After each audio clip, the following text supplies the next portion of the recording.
Buenos días, el día de hoy les he querido traer, tocar un poco de los modelos de informes, más que todo es un modelo de auditoría de caso y hablar un poco sobre el manual de facturación, que no lo hemos tocado en el curso, durante este curso. Acá les traigo un modelo de auditoría de caso. Por ejemplo, ¿no? Se pone auditoría de caso de la paciente o del paciente, el nombre completo del paciente, la solicitud de qué médico lo solicita y el cargo que tiene, puede ser el director médico. El médico auditor quien realiza puede ser, como sería la doctora Gracia Escobedo, ¿no? El asunto, la atención brindada a la paciente. La referencia es atención en historia clínica y el número de la historia y la fecha del informe, ¿no? En cuanto a los antecedentes, se dispone de guías de práctica clínica del establecimiento de salud, manuales de normas y procedimientos MAPRO y manuales de organización de infusiones, el MOF. La auditoría de origen puede ser a solicitud del director médico del Hospital 2 de Mayo, de la clínica Javier Prado, ¿no? Tipo de auditoría es una auditoría interna. Alcances de la auditoría. La presente auditoría interna de casos se realiza a solicitud del director médico y abarcó los servicios y procedimientos directamente relacionados a la atención del paciente Juan Pérez, por ejemplo. En adelante será, el paciente, no en este caso. O acá Ana Pérez, en este caso será la paciente. En el hospital, por ejemplo, 2 de Mayo, Hospital Loaiza, ¿no? Establecimiento de salud con internamiento, CUIPRES, Código Único de Institución Prestadora de Salud, de Servicios de Salud, y colocan el código del CUIPRES. Código histórico de la institución prestadora de salud, RIPRES, se coloca el código correspondiente a la categoría, pues un 3.1, ¿no? Del establecimiento de salud del mismo. Se evalúan los procesos de atención de la paciente en la clínica o en el hospital donde se haga la auditoría ocurridos y se pone fechas, ¿no? Por ejemplo acá, ¿no? 19 de septiembre del 2017 al 8 de mayo del 2018 y se cuentan los días que ha habido en ese lapso de tiempo. Las atenciones en consultas en donde se hace la auditoría, puede ser consulta externa y hospitalización, puede ser emergencia y hospitalización, en donde recibió atención médica a la paciente, siguiendo la secuencia cronológica de la atención, contrastándola con el marco legal normativo, las normas técnicas existentes en el Ministerio de Salud y con las guías de práctica clínica, protocolos de atención correspondientes a las patologías escritas y vigentes en el momento de la prestación. En cuanto a la metodología, para realizar la auditoría de casos se sugirieron los siguientes pasos, ¿no? Recepción de una copia autentificada de la historia clínica, número de historia, correspondiente a la paciente, revisión de la integridad y concordancia de la historia y verificación de los hallazgos de los requisitos formales, búsqueda bibliográfica de evidencias científicas referidas al diagnóstico como enfermedades consignadas en la historia clínica para ser utilizadas como criterios de auditoría. Valoración de las guías de práctica clínica con el instrumento GRI, que eso es una herramienta para ver si pasan o no, si cumplen lo que solicita una guía de práctica clínica, y de artículos originales, ensayos clínicos, revisiones sistemáticas en planillas CASPE para evaluaciones críticas de la evidencia. Contraste de lo actuado con los criterios de auditoría y elaboración de acuerdo al modelo de auditoría de la norma técnica 029, versión 2, norma técnica de auditoría de la calidad, atención de servicios de salud, vigente desde el 15 de julio de 2016, el MINSA. La información de clínica, resumen de la historia, ¿no? Acá ponemos la presente auditoría se realiza en conjunto con los actos médicos ocurridos entre el 19 de septiembre de 2019 al 8 de mayo. Son 202 días y acá comienza un nuevo paciente que acude al consultorio por un dolor pélvico, ¿no? Refiriendo dolor pélvico a nivel que se presenta cuando que se incrementa al momento de menstruar, el paciente irregular, ¿no? Todo lo que se describe, un resumen de los 202 días que hubo. Claro que solamente lo positivo y lo resaltante de la historia clínica, ¿no? Acá se pone en B, resumen de las no conformidades, con ejemplos, concernientes a la prestación asistencial dadas al usuario en base a la historia clínica y registro asistencial del personal asistencial que participó en la atención del paciente. Por ejemplo, falta de registro de especialidad al momento de la atención, ausencia de registro de la especialidad como médico ginecólogo al momento de la atención de acuerdo al registro SUNED. No puede ser esto.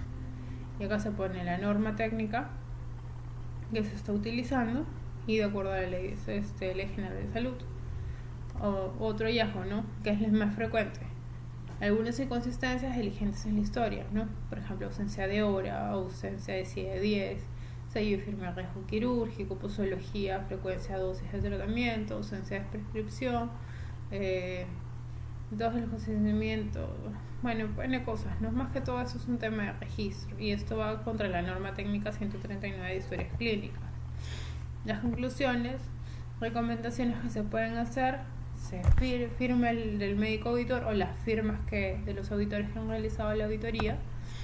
En cuanto a los anexos, siempre se debe colocar la referencia bibliográfica, las leyes, las normas, todo lo que se ha hecho, se ve en el anexo 1 y en el anexo 2 va una matriz de los médicos que participaron.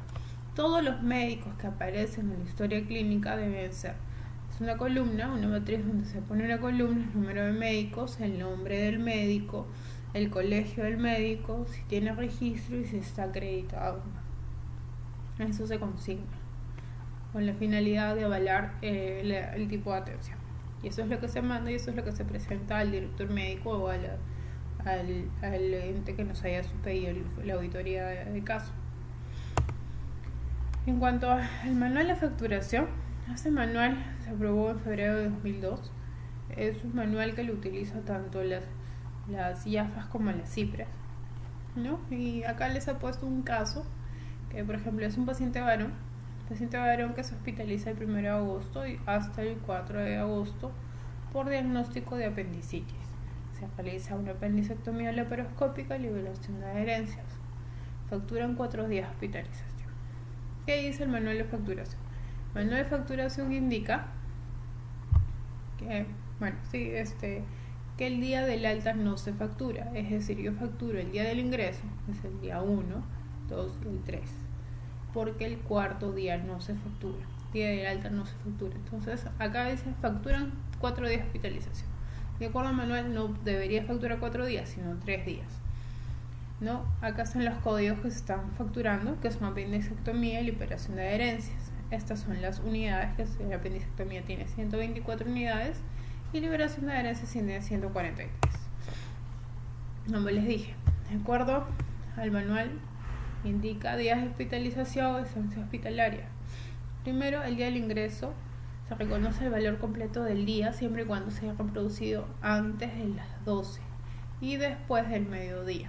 Algunos dicen que se considera como un hotel, entonces sería al mediodía, se debería irse. Por eso que en las altas se pide que salga antes. El día del egreso no se facturará, como les digo, dependiente a la hora del alta, exceptuando en los siguientes casos: fallecimiento, abandono, retiro voluntario, no facturación sujeta a auditoría. En esos casos yo sí cobro el día del alta, porque no es algo que depende de la clínica, sino es una decisión tanto del paciente como un problema que se puede presentar por la compañía de seguros, La estancia hospitalaria sin justificación médica solicitada formalmente por el paciente será asumido por él. Quiere decir que si yo soy un paciente y hoy día me dan de alta y yo no quiero, porque no me siento bien, quiero quedarme un día más, pese a que el médico me indica el alta ese día y yo tengo una compañía de seguros que el cual me cubre, mi alta por la compañía debe ser hasta el día que indica el médico. El día que yo me estoy quedando adicional lo tengo que asumir yo, porque no es pertinente la estancia, porque acuérdense que pertinencia la indica el médico. Si el médico indica el alta es porque no hay motivos para que yo me quede. La estancia hospitalaria prolongada no aprobada por el financiador no será facturada a Eso es lo que yo les decía. Es decisión del paciente, no se factura a la compañía, pasa a ser un paciente particular y él lo tiene que pagar. En cuanto a los honorarios, como les comenté, acá están facturando 2 códigos. ¿Qué dice el manual? Si yo entro por una apendicectomía, mi cirugía es una apendicectomía. Entonces no debería de cobrarse liberación de herencias, uno por un tema de pertinencia, porque yo estoy entrando por un apéndice y no para liberar herencias. La liberación de herencias es un hallazgo y de acuerdo al manual yo pago solamente el 100% del primer código, siempre y cuando sea la misma zona, ¿no? Si son zonas diferentes yo pago 100 y 50, pero si es la misma zona yo pago solamente al 100% del código que corresponde al diagnóstico de ingreso. En este caso es la apendicitis. Entonces no facturamos lo que es liberación de herencia, simplemente lo retiro. Pese a ser código de mayor valor, porque yo estoy entrando por una apendicitis. Entonces el hallazgo es que hay liberación de herencia. Puede ser porque haya sido cesárea anterior, puede ser porque ya reventó el apéndice y se ha hecho adherencia, ¿no? N cosas, pero eso es un hallazgo. La liberación de herencia, a menos que sea por un problema de yo ingrese por una laparotomía exploratoria y me dé cuenta que el dolor abdominal es a causa de las adherencias, recién ahí yo puedo facturar liberación de adherencias. Pero en este caso solamente facturo apendicectomía. Como es laparoscópica, el código de 124 unidades se le suma más del 50%. Entonces, si yo tengo al cirujano, multiplico, por ejemplo, la compañía de seguro, el factor que me da es 5. Puede ser que, no sé, puede ser otra compañía de seguro que me da un factor mayor o puede ser algo menor. Estas unidades yo las multiplico por el factor, ¿no? Entonces, por ejemplo, son 124 unidades más el 50%, que serían 62, más 62 unidades son 186 unidades. Por 5 me dan 930 soles. Eso es lo que yo le pago al cirujano. De acuerdo al manual, mi primer ayudante cobra el 25% de los honorarios del cirujano. Entonces son 930, le saco el 25% y es lo que va a ganar mi primer ayudante. El segundo ayudante gana el 15% de los 930. El anestesiólogo gana el 30% de los 930. Y el instrumentista gana el 6% de los 930. Entonces, si ustedes se dan cuenta, todo depende y todo gira alrededor de los honorarios del médico para ver los demás honorarios. Eso es lo que dice. Entonces, vamos a leer lo que indica el manual para honorarios y procedimientos médicos. Dice: aplica cuando se realiza 2 o más procedimientos diagnósticos o terapéuticos de manera simultánea por el mismo personal médico sobre la misma zona anatómica o lugar de abordaje. Para efectos de facturación se aplicará el 100% del valor del procedimiento a mayor costo, salvo excepciones previamente concordadas entre el proveedor y financiador. Como les dije, si un paciente con una apendicitis, la carta de garantía me va a salir para una apendicectomía laparoscópica. Entonces normalmente me van a pagar la apendicectomía laparoscópica porque es lo que yo acordé primero con la compañía, y 2 porque es el procedimiento que yo voy a realizar y yo entro por un apéndice, no entro para liberar adherencia. ¿En qué caso se aplicará la norma el 100%? Más 50% de la siguiente y 25% de los subsiguientes, ¿no? Eso es más que todo, eso me acuerdo con la compañía, o siempre y cuando, por ejemplo, ¿no? Paciente que ingresa con una colecistectomía, veo que tiene una apendicitis, pago 100 la colecistectomía y el 50 la apendicectomía, ¿no? Otro puede ser, por ejemplo, una fractura, ¿no? Una fractura que tiene ruptura de tendón. Ahí pago 100% por la fractura y pago 50% por el tendón, ¿no? Son situaciones que se pueden presentar. ¿Está de acuerdo? ¿Será vigente? ¿En qué caso? Dice: este acuerdo será vigente para el caso en particular, no es válido para los casos expresamente contemplados en el tarifario. ¿Ya? Esto es lo que les mencioné. Por ejemplo, caso 2.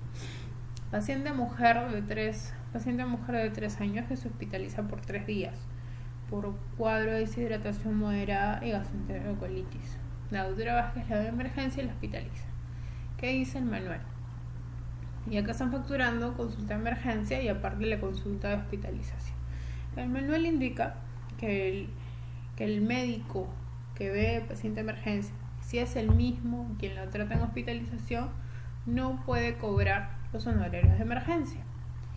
Eso es lo que indica, mira. Si posteriormente a su atención el médico de emergencia o el especialista principal determina que la situación de salud del paciente requiere hospitalización, el especialista receptor, siempre y cuando haya intervenido en la evaluación del caso en el servicio de emergencia, facturará sus honorarios según su establecido en el capítulo correspondiente a honorarios médicos en la atención hospitalaria o médico-quirúrgica según corresponda. Es decir, el médico tratante no facturará los honorarios de emergencia. No se le debe pagar la consulta de emergencia. Solamente se le pagaría 6.5. ¿Por qué 6.5?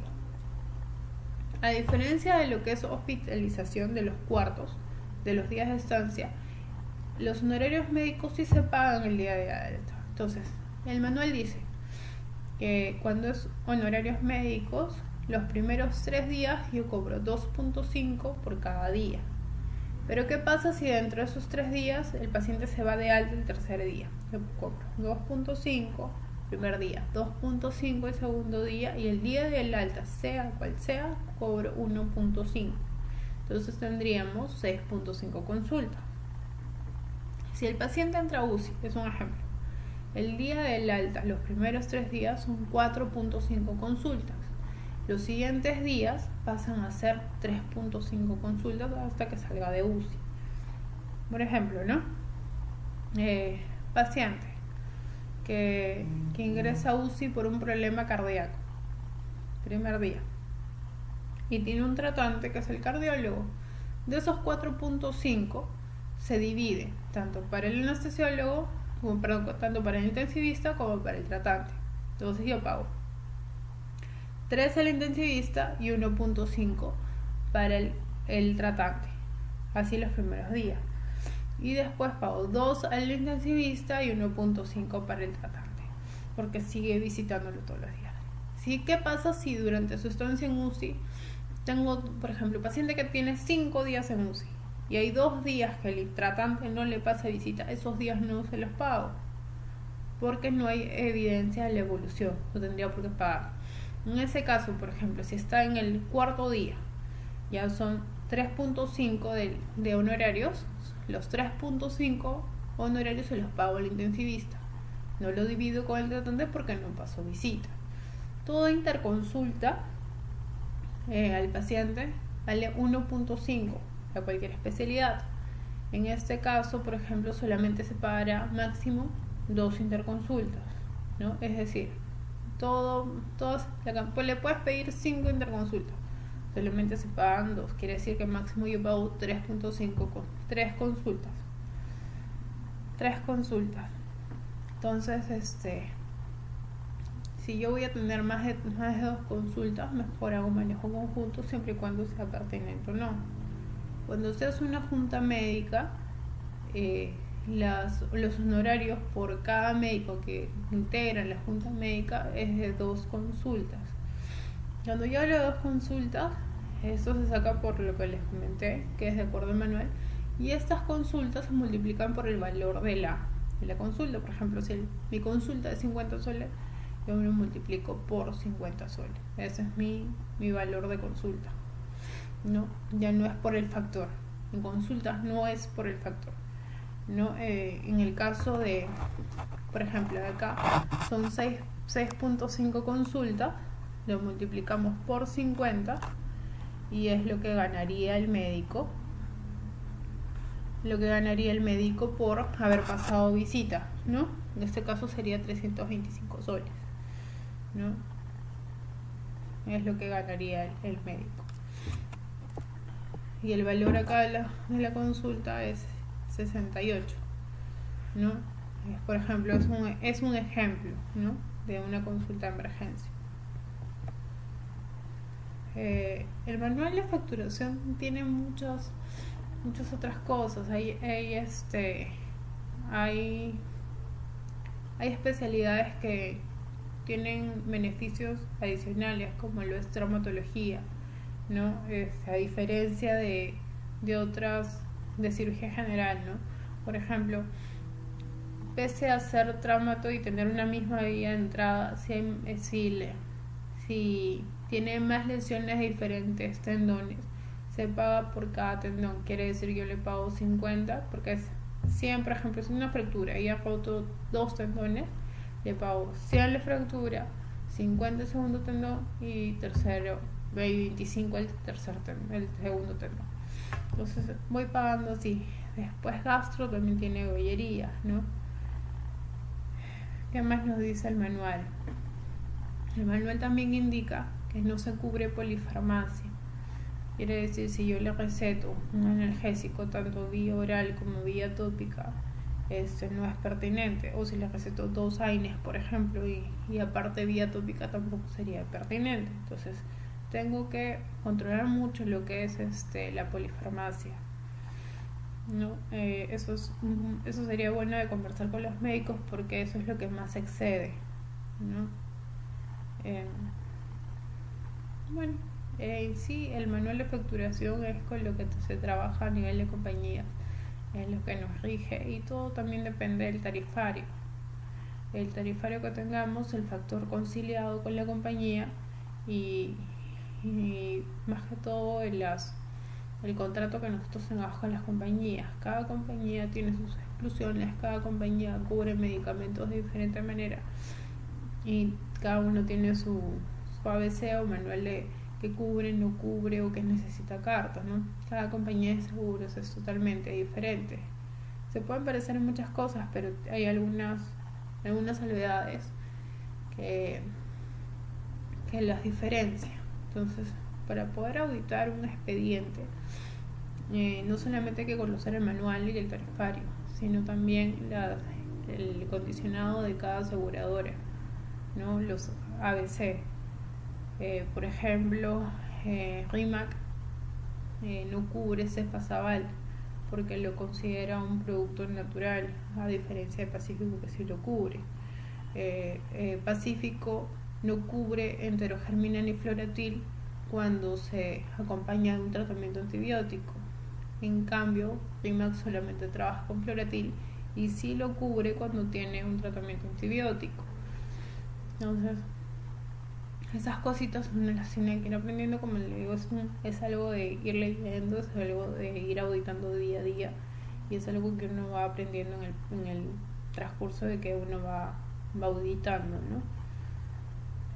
Bueno, espero les haya ayudado y la tarea de hoy día es que auditen y hagan una auditoría de caso de un paciente con un diagnóstico de apendicitis para ver qué dificultades tienen al auditar, qué es lo que van encontrando y qué guías son las que utilizaría.